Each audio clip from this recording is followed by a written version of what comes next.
I'm appalled at what you said on that pod thing. It's disgusting. This is the After the Show podcast. It's where we get honest and real with your ass. So sit back, relax, have a blast, because it's time for the After the Show podcast. Yeah, hello. Welcome to the KVJ After the Show podcast. Good to have all you people back live here today. Always trying some new things, having conversations because, admittedly, we are not YouTubers. We are radio people that are trying to learn how to do YouTube, and so we seek other people's guidance. And part of that guidance was, well, maybe it'd be better if we had the After the Show living on the video tab on the YouTube platform. It'd be easier for discovery and all that kind of good stuff. And you know, we play a little bit of a cat and mouse game sometimes with the corporate people to give you advice. You'd be like, all right, we'll give it a shot, see what happens. And we decided this was a better way to do it. We thought that the regular show and the after the show, I think they should always remain live. And then it's a question of how we repurpose it. People really do seem to like us taking the live show and cutting out the music and commercials on that. And I think the strategy will be to continue with that. But what we might do, because I did go and look, and we had about a 2-hour show, and a majority of people dip out after about 25 minutes. So that was what the thing told me on that. And, you know, if we do it in order, 6 o'clock, that's pretty much what you're getting. So if you're only watching that video, you would only know what we ever do on the 6 o'clock. You wouldn't hear Do It Bitch and Whacked Out News and some other stuff that typically performs better. So we'll probably rearrange the order and, you know, we'll try that around. But, you know, we're doing a little bit of trial and error and trying to find out, not being YouTubers, how to put KVJ on YouTube, because it's really kind of a weird formatic thing. It's almost like square peg, round hole. And in some of the formats, they're not conducive to one another. That makes sense. Yeah, and we never deliberately try to be dicks or make anybody upset. No. We like Kev just said, just try out a different strategy. We heard the feedback. Yeah, we did. And look, we appreciate the feedback. I do. I really do. Just know that we're trying to make the show more accessible and easier for everybody. And ultimately what we're trying to do is we're trying to grow the show. I don't think that's any secret whatsoever. And YouTube has algorithms and they have things that they reward. And that's where the discussion had gone, was some of the things you might be doing are not rewarding you based on the algorithm. And one thing that will change that we're going to try, I thought it would have been better to create all these segment clips like what we had done. And we were posting 6 videos every single day. And when you look at it, maybe that was a little too much.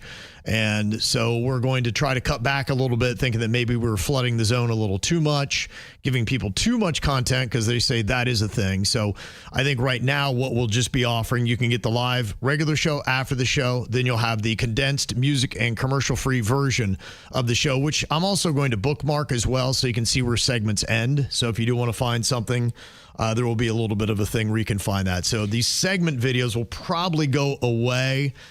And it's not just our corporate people that told me we were posting too much. When I went to that radio convention, I had a couple people that do this, and they said, dude, you post too much stuff. I've had people say it to me, too. But look, we're like we said, we're trying and we're not experts. And sometimes we are absolutely going to get it wrong. Yeah, so we're trying to learn, but you guys help guide us. So I'm looking at what other successful YouTube shows are doing.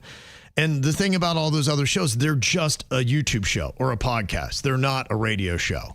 And like I said, we have format with the radio show that we don't control, that we just have to direct our content around that. And so that makes it very challenging then to repurpose it sometimes for digital. And there's a lot of YouTubers that don't do 5 hours a day either. I mean, that's a lot of content to produce weekly. Yeah, when you take out the music and commercials, we do 2.5 to 3 hours every day. And you're right. A lot of podcasters, they may do an hour a week. So, you know, it's a different thing. And, you know, so we're trying to figure out how to make both things work together. So, you know, you'll notice some trial and error. We did add new thumbnails to the videos yesterday. I think that's good. You'll probably see that. We have new video billboards for some of the segments. So there's little things we're trying to do to level up. So you'll keep noticing little tweaks, but I think for the most part, hopefully we got a little bit of the path and we'll stay on that. People seem to like the YouTube shorts when we show off the personal side. You'll see more outside YouTube. Of the studio. You'll see more YouTube shorts, which will be show clips. But then, we're also trying to do more videos outside of the studio. So honestly, the way it is right now, you wake up and you just work the entire day. You go to bed and then you wake up and you keep working, and then that's about it. And then the weekend, you're like, let's do something. Be like, yeah, we got to make a video. So yeah, that's pretty much it, man. And get yelled at by the chat room. Right. Get yelled at the entire time. Yeah. You're doing it wrong. I know. I'm trying. I got a little sniffy a couple times today in the chat room. I apologize. Yeah. So anyway, so we'll see. And I know like some people are saying, it's bullshit. You're not posting too much. When we're down sitting in the hospital room for 9 days, we look forward to each of your videos. Yeah, look, we'll see with that. And you can see, that's the good thing about that I love about the digital is you can see how many views and how each video is doing. And we have, even with the segments, are about 5 videos, whether it be Do It Bitch or Whacked Out News, whatever, that perform better than the others. And we might possibly start sliding those in. But there are some that we post and they get 35 views. Y'all, we just can't keep posting videos that get 35 views. You know what I'm saying? No, it's embarrassing. Yeah, and it's not, and that's where I agree that somebody would look at that and be like, the show fucking sucks. Yes, right. So, that's where, we got to make compromises and be like, yeah, those kind of videos can't be posted. So we got to do better than that. So we're continuing to work on it. And we do appreciate your feedback because you help us go in the right direction with it. So thank you very much. Got a lot of emails here with some feedback. We had played the clip, and you're right. I don't know why I keep talking so much about Dax Shepard and Kristen Bell, but they do make interesting comments. And parenting-wise, in fact, last I was talking about their relationship. I think I worry about them. I think I worry about their marriage and their children now. I don't know why I care so much about Dax Shepard and Kristen Bell, but I do. I'm very concerned for them. And they were talking about their... I know. Fat ass. I hear you. And I think ultimately, I'm not sure I do either. But, I know you don't. But they do have influence, and they were talking about how they are kind of raising their 2 daughters, 10 and 12 years old, to talk back. They think that is great for them to challenge authority in case they ever get into a position of a situation where a person of power tries to put them in their place. They'll be accustomed to talking back to people. And my thought on that is like, I think you can do both. I think you can divide a line and say you need to be respectful to authority, but if authority is not respectful to you, there's nothing wrong with standing up for yourself. And that's what Rocio's saying. He said, and that's what's wrong with society. Kids are not being taught to respect the adults and figures of authority. People are just rude and entitled. And that's what kids see and they imitate. Yeah, adults don't. There's a lot of adults that don't respect each other either. It's showing such shitty behavior. Yeah, and it really does start with the behavior that we model as adults. And kids do pick up on. They're like, look, if the authority figures are doing it that way, then why wouldn't we? Why would they learn any different?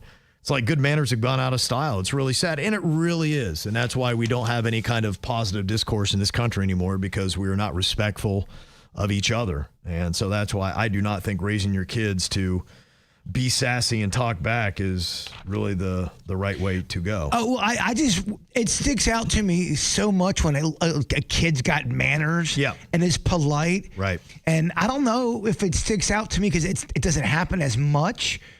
But when it does happen, I go, did you want to hug the kid? I go, what a sweetheart. Yeah, no, I agree. There's something to that. And honestly, if you're raising your kid that way, boy, they are standing out, sadly, more than ever. Because what used to be the norm is now the exception. And when you see a kid with manners, I'd be like, man, whatever you want to do. If you want a promotion, whatever, you are the one. Because I like your demeanor. I like the way you treat other people with respect and dignity. And the other person who just looks down on people and shits all over them, yeah, you're not getting anything from me. We kind of live in the mic drop era where, you said this, well, I'm going to say that. It's about making somebody look foolish, making them look like less than you. And then you're right, dropping the mic on their head and then walking away like you're a complete tool. We need to write you off. I'm awesome. And Becky said, yeah, my random strong opinion is that sassy really means bitchy. And when somebody describes themselves or their daughter as sassy, I know they're an annoying bitch. I'm so... Because we've almost curbed the language around people who are assholes to kind of exalt them and be like, you know what? No, I'm not an asshole. I'm just opinionated. Yeah, I'm sassy and opinionated. Yep, you're a bitch. Yeah, right. Well, she's not kidding. And she said, we got a person who is around our family a lot. And boy, they had a bad night on Friday. And we're finding out more details of how awful the situation was and how they behaved. Finally, in the conversation last night, I had enough, and I wrote in the group text thread, Walls Pennington, I'm out. And everybody knew exactly what I meant. It was a perfect response because everybody knows the show. That's awesome. And Taylor was talking about another interesting comment we heard from the Vogue UK where they said it's embarrassing now to have a boyfriend, almost showing that you lack independence, that you need dependency, and understanding that men are heading in the opposite direction from women. Their opinions on politics and life is regressive, not progressive. And if you care about leveling up, you don't need a man and shouldn't have a man because they're a species beneath you. That's a good way of bringing people together. Yes. Yes, I think was kind of the overall tone to summarize what I took out of it. And Taylor says, in a way, I kind of agree because I have a boyfriend that society says is not a good guy, but he works at a chain restaurant. He has a kid he takes care of. He makes less than me, and I would give him rides to work in exchange for free meals from his job. But I'm not dating what society says I should be dating. It feels embarrassing to tell people who I am dating. And that's where I think it's pretty crazy because I think we prioritize the wrong things. If you have a guy that loves you, treats you with respect, takes care of you, and would do anything for you, that's what you should be exalting. You shouldn't give a shit that he works at a chain restaurant. He already has a kid. He makes less than you, and you exchange food for rides to work. That doesn't even, to me, that doesn't mean shit to me. It really doesn't. I see so often my daughter, her friends are dating people, and these guys are cheating on them, not treating them well. They don't respect them. Yeah. And they may have a great job and all this kind of stuff, but look, they're in Brickell every weekend cheating. I'm like, no, drop that guy. Find the guy that has good character and actually takes care of you. I just feel like we're prioritizing the wrong things in relationships. If you got any partner that's a good parent and that treats you well, you're blessed. Yes. Material possessions, things like that. Do you have a car? What kind of place do you work? All that stuff. To me, that doesn't really matter. What kind of human are you? I mean, I know everyone wants to always level up a bit and try to get as much security as possible, and that takes time sometimes. Yep. But if you really do have someone that's a great parent and a great partner, the fuck you complaining about? Yeah, and we do. I think sometimes you need to check when you feel embarrassed, what are you feeling embarrassed about and why? Are you embarrassed because of what society supposedly is telling you is the right thing? Probably. And I think that's often it. And be like, is society right on that? Because when it comes to judging the person you date, I am not a fan of that. Now, I know Virginia would probably disagree. He's like, you don't have a car, you can't date him. He's damaged goods, cat. What did he do? Yeah, so we need Virginia's opinion on that, and I'm sure that's probably what it would be, but yeah, I feel a little bit different. Well, everyone's situation's different, and you really don't know what someone's going through. No. Unless you really learn about what their situation is. And the crazy thing about it, I have seen some very successful people that they're more free spirits and they're not tied down to corporate jobs and running the grind. And they'll work and they'll make some money and they'll be like, you know what? Money's not that important to me. I've got enough for a while. I'm going to explore. I'm going to see life. I'm going to expand my horizons. And that's how they live. And people just don't get it. And they're like, what a loser. Well, I think Are they really a loser? Or have they actually figured it out? It's freeing when you get to a place where you don't give a fuck what other people think. Now, I don't mean that in a mean way. You want to be cool, #be cool, but where it doesn't affect you. Right. Where you're like, this is who I am. If you don't like it, you can kiss my ass. Yeah, absolutely. Absolutely. So, I got to tell you honestly, and there's a comment in the chat room about living the simple life. And look, I have always been that. I grew up in a simple place and life was not very complicated. And I've seen how they lived and how happy they were. And then I've seen people in South Florida that have endless means, and their life is complicated. And I'm not even sure they're happy. And that, luckily, I never put a value on being rich or having wealth. It doesn't mean anything to me. And I think when you do, I've seen a lot of very wealthy people that are very unhappy because they have a lot, but they don't feel like they have enough. And that's all they obsess about is getting more. And I'm like, man, you're really missing the whole boat on this. Yeah, I'm not trying to sound like a cult leader or anything, but I sometimes feel like there's a bit of a spiritual deficit. No doubt there is. And I think that we could get better as a species. Yeah, I think we need a great reset. I think that our society, and look, there are people that believe that our world, planet Earth, has gone through this many times. I know. This is an endless cycle that we do elevate ourselves, complicate life to a point where we lose perspective of what is really important. And then there's a great reset. And then we start from scratch. And then we kind of build back up, lose perspective. And what do you know? We got to be humbled and brought back down to the great reset. A reset really is very important for, just anything in life. Yeah. If you're going through a stormy time in your life, hitting a reset button is, I think, a healthy thing to do, to kind of go, all right, why am I in this storm? How can I get out of this storm? Let me reset this thing and kind of bring it back down and not overcomplicate it. Let me figure this out. I think sometimes you need to be honest and write down your priorities. You need to write down what is so important to you in life and in what order. And sometimes you might look and you would say getting shares, likes, clicks, all that, or having a Bugatti, all those kind of things. That's what's truly important to me. And then at the bottom is like family and friends and relationships and spirituality and all that kind of stuff. And it's like, man, your list is completely backwards. Like what's at the bottom needs to be at the top and vice versa. It's not wrong to have those kind of things. It's just sometimes when you have possessions, you can get lost easily in the possessions. And it really takes, to me, an elevated person that is a bit advanced to say, I keep it all in perspective. Well, I agree. I don't think you should feel bad about having cool things. I think it's when it starts to rule you and you lose focus. That's when it's a problem. What is your master?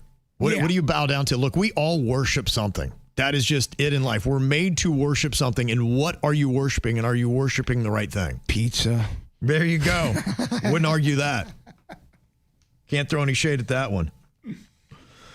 Talking about the affordability of our society, I had seen this today. FAU had done a poll that was getting a bit of chatter, and it's talking about how many Floridians are thinking that they just might want to leave Florida. Half of Floridians say that the state's high cost of living has them thinking about moving.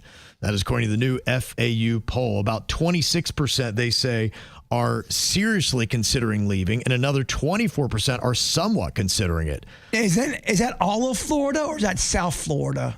That's a good question, because it's an FAU poll. I don't know how extensive it was. Did they go out of South Florida to do this over the entire state?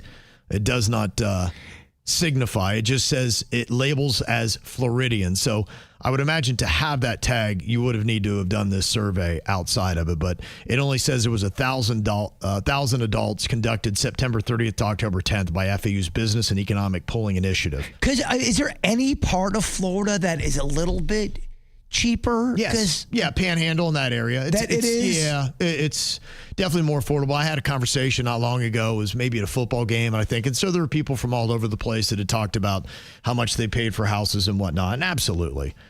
South Florida right now is not affordable. And we're in just a weird place, man. And who knows? It might get worse. I mean, we'll see what happens with everything that is going on right now. Yeah, they're talking about some of the housing stuff. They say sales of single-family homes in Palm Beach County increased by 25% in September compared to the previous year, which sounds positive, but the median home price remains steady at $615,000. And here's where I think it's problematic. Cash sales. People who had enough money to buy a $615,000 house in cash.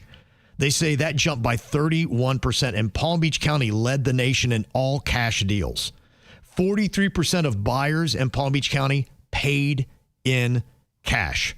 Do you have $615,000 in your bank account to buy a house in cash right now? No. Yeah. That's a pretty crazy stat. That is. Yeah, so I think that kind of lets you know who's moving into the area, and something that is kind of out of our realm, but maybe something to pay attention to, is the mayoral race that is happening today in New York City, because 765,000 New York residents, about 9% of the population, says if Zoran Mamdani winds up winning and becoming elected, they would definitely leave the city. And I believe a majority of those are looking at South Florida. And a majority of those people have considerable income. So, and that's why they're leaving, because he's like all about taxing the rich. Now, talking about free things you can still do in South Florida kind of set Laura off, because she said, hey, somebody said the beach is free. It's not free anymore. Parking's about $40. If you don't have a parking pass, it's stupid. Couldn't believe it when I went to the beach and was looking at $40 just to park. So I think that was the comment that had come out about, find free things to do. And I guess the argument is that it's getting harder and harder. Things that you think would be free, like the beach, are maybe not necessarily free anymore. I mean, is Juno Beach the dog park? Isn't that place free? Singer Island? I'm not sure what all the parking situations are at all the beaches, so I can't comment. She obviously ran into one where you couldn't. And look, I know Miami Beach, that's not a beach to go to. You got to pay to park everywhere around there, and good luck even finding a spot. There was one beach cleanup we did. I think we actually brought more trash and picked it up. I think it might have been in Boca. It was beautiful. Yes, it was nice. We went there and we're like, where's all the damn trash? I think we made it messy when we left. Yeah. Had to throw stuff on the beach just to feel better about ourselves to pick up. Yeah, it was pretty crazy. And Heidi commenting on what Gloria Estefan had said earlier today about carrying around her passport just in case she gets stopped. And Heidi saying, that's kind of crazy that that is something that is happening in America today. But so many people do feel that way. And so, there's a lot of things. It is a weird time of flux right now. There are a lot of things that are going on that can make you feel uneasy. That's why got to be rooted in something, because I can see why people are losing their marbles right now. Luckily, the holidays are here. That is a time where we can reset a bit, hopefully be a little bit kinder to each other and get away from some of life's hassles and simplify things, just what we've been talking about. And to simplify the debate about Die Hard being a Christmas movie, Cesar is saying, for all those that saying it's not, Hulu lists it as a Christmas movie. There you go. Bam. Check out the screenshots there.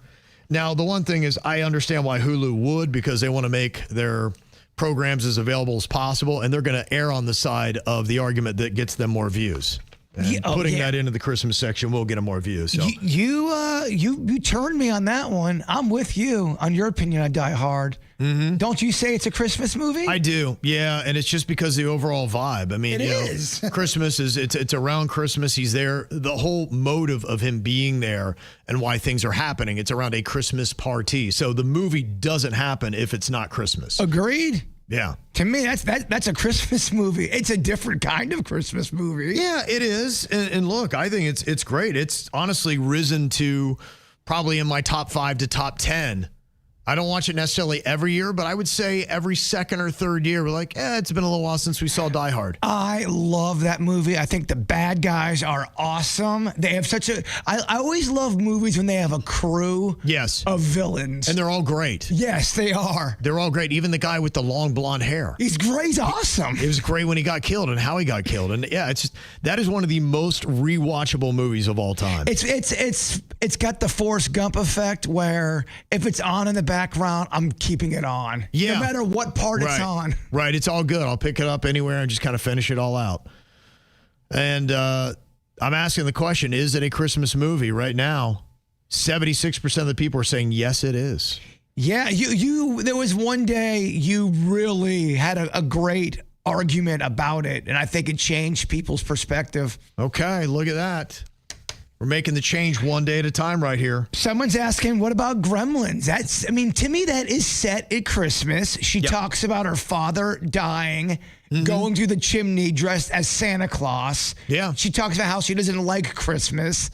I think it's a Christmas movie. I need to rewatch that because I have not seen that since I was a kid. Oh, I love that movie. I might need to put that back on and see what's up with Gremlins. That'd be a good one to pick up this year. I'm a big Gremlins fan, and I'm not sure if I told you this yesterday. I apologize if I repeat myself here.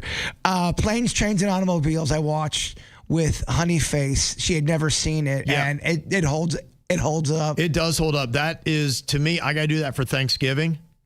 And so that's a Thanksgiving movie to me, but it's been years since I watched that. I'm going to have to put that back on as well. That's a funny movie. It is. It is. I find that I got different movie tastes than the rest of my family, though, because the movies are too old, and my wife just doesn't really care about movies. So I put on the movie, and I'm sitting there by myself watching it. There is not one other person watching. They're all doing something else, or they leave the house. I'm like, hey, where'd everybody go? I hate when I'm watching a movie with somebody and I can tell they're checking out. Yes. Because then all of a sudden there's a pressure. I go, all right, do I have to change Yes, this to try to. Yes, you're right. And then you realize I'm the only one here. I'm not communicating with the family. This isn't like a communal thing. They're all playing cards or doing something else. On TikTok. Yeah, I'm just over here watching a movie by myself. Now, Bai's got a thought here on casting call. He said, I'm listening to the latest game that you played, and this time you started adding years. For instance, this movie, so-and-so, came out in 2003, which is a massive clue for movie people, and it gives such an advantage to people familiar with years as opposed to actors. I personally preferred it when only the names were listed with zero indication of the year, because there are some celebrities with 40-plus year careers. So when someone gets it right, it was all that more impressive. Anyway, just food for thought. Yeah, you know, the thing is I always have to kind of retool games based on what the skill level is and how things play on the radio. And that's just one of those things. I added that because, look, if everybody knew movies like you did and would be able to do that, yeah, I would lean on the more challenging. But when there's a strategy behind why you're doing that. Yeah, when you realize people are struggling and nobody's getting one, you'd be going, ha ha. Yeah. Oh, you guys suck. Yeah, you guys didn't get one right. It's great radio. Yeah, then you just lead off a thing of movies, be like, wrong again. Yeah. It is. There are times where, yes, if all of a sudden no one's getting answers and it's just this long, drawn-out game without really, it's 0-0. 0-0, the final again. Yeah, I stumped y'all. All right, let's check the ratings. Yeah, if you're new to that game, it's one we recently started playing. It's where I list off the cast of a very well-known movie, and I start at the lesser names and then work my way up, and then as soon as you detect what you think the movie is based on the cast, you buzz in with your name. But yeah, I added the years to give you a bit of perspective on there and an extra little clue. So I like the game. I think it's fun, but yeah, the fuck do I know? It's a different little thing. So yeah, I mean, unless people start getting, and look, even this last week, I think you got 3. We got 3 out of the 5 or 2 out of the 5, right? The final score was 2-1, and that's just it. That was even with the year. That was even with the year and the clues. So yeah, if I took out the years, we're probably looking at if you get 1, you win. So that's the reason for that. Bye. Got somebody that knows their comic books and kind of calling you out on that Marvel Spotlight number 32 that you found at a garage sale. You said you thought it could go for $1,700. They're saying that it typically goes for $300 in mint condition. So there you go. Well, there's several different kind. I mean, I'm looking at what eBay's offering. It's at $1,700, I believe. Look, if somebody will pay it, that's always what sets the market, right? Well, that's it. You can ask for whatever you want on eBay. Doesn't mean you're going to get it. Yeah, they said they're all over eBay for cheap. I enclosed a picture of a very high-grade copy. So I guess that's the colors pop, and so that's it. So that's the one that would be that 96 out of 100 points. So I guess they have a rating score. And they do.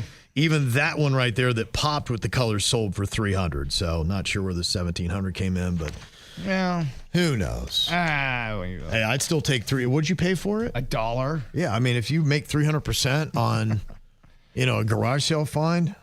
It was really more just the excitement of finding stuff at garage sales and thrift shops. I just think that's so fun and cozy. It is. Look, there are some people that I see people get charged up with that. They love the thrill of the find, and some people love the thrill of the barter.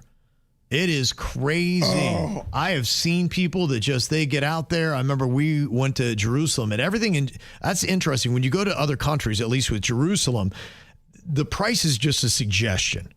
And so the rest of it's like going, I don't want to pay that. I'll pay that. And they'd be like, how about this? And so I was just like, give me a freaking price. Like, I don't want to talk about it. I don't know. Just if it's $7, I'll give you here's $8, just so if we don't have to talk about it. But this guy I was with was just he was so charged up. He'd be like going, you see that they wanted to charge me $400, so I got that for $90. I am so bad and uncomfortable trying to barter and try to get something down lower.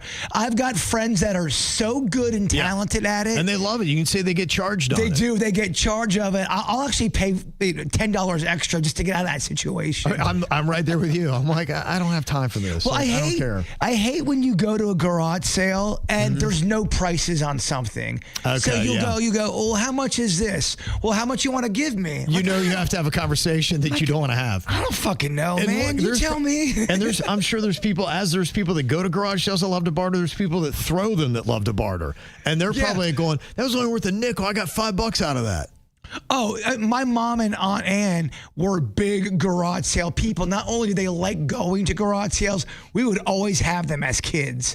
Always had them. And that was, if you could break $100 at the garage sale, it was always considered a good day, and we would go to a restaurant. So it's a sport. Yes. And some people love to play the sport. Yeah, I hate the sport of it. Yeah, Kristen said, haggling is a way of life in this country. Thank God I don't live there. I couldn't even imagine. Could you imagine you're just, everything you get, you want a piece of bread, and you're like, I'll give you a nickel for it. I don't know. It's going to be 25 cents. You're like, I don't know. Well, what do you want to give me for the bread? Just fucking tell me. Gosh, I couldn't imagine that. Oh, that'd be rough. And Kimberly, people were calling me out saying they couldn't believe that I didn't know what a cat water fountain was. I really did not know. I don't really own cats, so I guess that's maybe why, but maybe I'm just ignorant. But somebody had said, Denny's, you should get that. They're pretty affordable. You raise the water in the food so that when they eat, their necks are even in the dish, dogs or cats. I guess it helps to digest the food properly so they don't end up with esophagus and digestive issues. So for dogs and cats, getting them a ongoing waterfall that they lap out the water instead of going down into a bowl is better. Okay, so when their necks curve downward, it causes the food to go down and then back down. So, they do this for all their animals. I did not know that. How about that? Maybe I need to get a water fountain for my dogs. Denny's was talking about how he had to, his cat had to wear a diaper, and then didn't he have to put something in its mouth? That does not seem like an easy type of thing to do to a cat. He was putting little drops in it. So a lot of times what it is just kind of like how you take a tincture.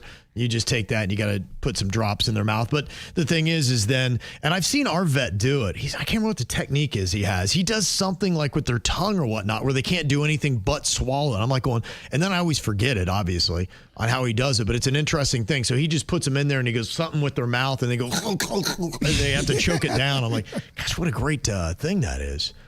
Yeah, so that's the problem. The administering is not too bad. It's when you're holding the cat and you start squirting liquid in its mouth, it loses control. It kicks and everything. So I got all these cuts on my arms. Oh my God. See, that's what's rough, yeah. Fucking poor Denny's, man. You have to wear a sweater or something thick while you do it because the cat just is trying to get out, like Pepe Le Pew. Yeah, when he does that, I always see they have him on they have him on the examining table. And then while they're there, he just does the good and then does whatever, holds her tongue down or whatever it is, and then they have to swallow it. Yeah, I mean, I just don't think it's a thing a cat likes. So. No, yeah, probably. Well, but at least have it maybe twice scratch a the day. table. Yeah. To me, the idea of getting a cat and then putting a diaper on it seems so insane. Diapering a cat and then cleaning the cat after you take off the diaper, that to me is what's... Never again. Yeah, we have a Pomeranian, and if she gets too hairy, it's not fun. Yeah. Oh. Yeah, well, anytime you have to do, and I don't mind, I don't mind caring for the animals, but anytime you got to go, like they were suggesting we get duck meat and cook duck meat each day. I go, at what point do we have to keep going with this? You almost feel like they're trolling you, right? I felt like when he said duck meat, I was like, oh, all right, just go to the store and buy duck meat and then we're good. It's like put your cat in a diaper, feed it duck meat. Just like, Are you serious? Like at this point, it's like the bionic cat. Like, what are we doing? Right, yes. When your cat is absorbing more of the family income than you are, that's a problem. All right, well, Denny's has his nasal surgery today. How you feeling about that? You psyched, Denny's? Yeah, you know how it is, pre-surgery or pre-op of any sort. Right. Well, let me know when you get that appetite back, because I got soup, there it is, galore for you. Mm-hmm. A lot of people in the chat earlier when we were talking about was saying that they had it done, and it's not bad because they do knock you out, but they said it makes a huge difference. Yeah, that's the main raving about it. The main motivator. I wouldn't do it, but I just overwhelmingly the comments have been like, yeah, it's uncomfortable for 2 days. You're going to be uncomfortable for sure. Okay. They say the end result, and even from my father, it was great. He said it was a game changer for him. Okay. Well, Denny's, if he sounds a little bit odd coming in here, tail end of this week. You'll know why. That nasal surgery just might change the game. What if he came in and he's still like, he had like a deep, throaty, kind of like sexy voice? Or he sounded like Virginia. Oh my gosh, yeah. I don't even know what we're going to get. This could be very amazing to see. So we'll see with Denny's how he changes this week. Virginia, she had her little trip to go see her mom today. She'll be back with us tomorrow. Back to full steam. So we'll see y'all back here then. Goodbye.